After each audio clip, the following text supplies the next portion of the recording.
Iran और Israel, waste Asia के दो बड़े खिलाड़ी जो ऐसी राइवलरी में फंसे हैं जो कभी खुले युद्ध में बदलती नहीं लेकिन कभी शांत भी नहीं होती।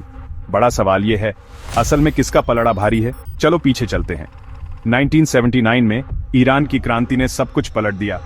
उससे पहले ईरान और इजराइल एकदम बेस्ट फ्रेंड्स तो नहीं थे लेकिन दुश्मन भी नहीं थे। क्रांति के बाद पूरी तरह दुश्मनी। ईरान इजराइल को एक नाजायज देश कहता है।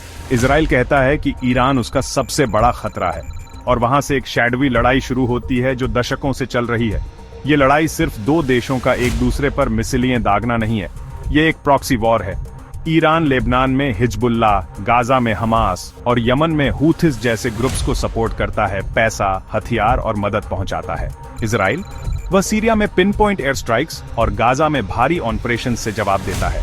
पुराने जमाने की बंदूकों की लड़ाई भूल जाओ, अब यह सब ड्रोन्स, साइबर अटैक्स और लंबी दूरी की मिसाइलों के बारे में है। लेकिन फिर अप्रैल 2024 पहली बार ईरान सीधे हमला करता है, इजराइल पर 300 से ज्यादा ड्रोन्स और मिसाइलें दागता है। दुनिया अपनी सांसें थाम लेती है।